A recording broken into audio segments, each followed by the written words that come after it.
So why is it important to understand the differences? One model that I've heard of is sort of a low conscience umbrella. And this is a term that's suggested to help people who have been through relationships with highly manipulative, dangerous people so that you can just get a sense that I don't know if he was a narcissist or antisocial personality disorder. I just know that he operated without conscience and now I need to protect myself.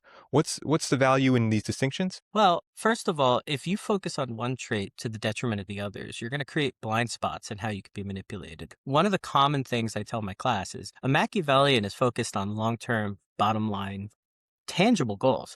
So if somebody says, you know what, darn, you were right, and you're really smart at this, they say, well, they can't be narcissistic because of how they just publicly self-effaced and complimented me. I guess I'm going to be okay. And then 3 months down the road, all the private things you've told this person, all the things that you were negotiating with the person suddenly come to light in an inappropriate way. You say, wow, I was blindsided. I thought I could trust that person. And vice versa. Somebody turns down a very tangible gain, um, appreciation or something like that, just for a sacred value or for a public praise or for a compliment.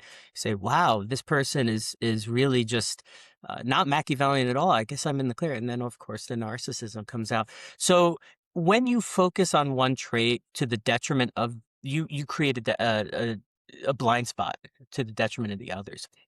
The other thing I would say is how you handle these traits in situations, because it is a matter of fact that you're going to come across one or more of these types of people in your life or career. And the truth of the matter is they need to be handled in different ways. In negotiating, for example, in a business context with a narcissistic person, giving them symbolic concessions, giving them sacred value concessions, very often works to increase your bottom line outcome and tangible gains. So if I say, "Look, Brad, I really want to be on your podcast. I'm gonna, give you all these."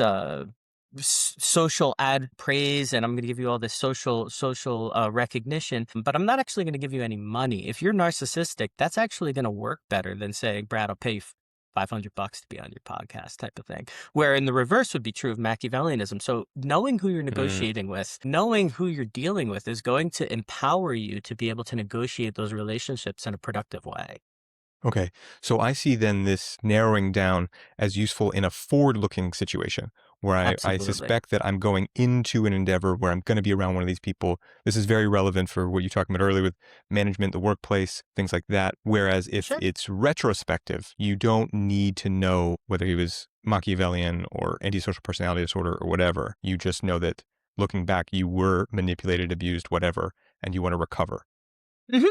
Getting you? Would say so. I would say in terms of learning from the situation, if that's a goal, then understanding what type of trait and what your attack surface was and what your vulnerabilities were so that they don't get repeated is going to be important even then in understanding what trait was at play when you got manipulated. But no, if you were in a relationship or exploited by somebody who's high in one or more of these traits, what's crucial to understand was it wasn't your fault playing by a different set of rules than we've agreed upon in humanity. We have a basic sense of benevolence towards other people and a basic sense of integrity. And we go into research, and there's a great researcher in Alabama named Timothy Levine who argues that his theory is called truth default theory. And he argues that a default setting for most human beings is to trust. If I say, Brad, hey, look, it's going to rain by you later today. You really should take an umbrella. Your default setting is to take me at my word. Okay. Where, if we didn't, we'd collapse as a society. It's very important that we take most people as being benevolent and benign and taking them at their word. So our default setting is to trust. And so consequently, if we change that, obviously there's consequences to that. And so you have to reduce your vulnerabilities. And so, yes, looking back, if somebody violated those rules of engagement and said, hey, look, this X is not X, and they manipulated you, no, it's not your fault. And to that degree, absolutely, any one of these traits can be interchangeable in the fact that it wasn't your fault that you were victimized or harmed by one of these people. So to that degree, I agree. And if something's really critical that you need somebody high in integrity and benevolence to be handling a situation, then yes, screening them all out as a common core, a common element makes sense. But if you're trying to make sense of the situation going forward, you really do have to differentiate them. To go even deeper on these ideas, you can watch my full episode using the link in the description or the box on the screen.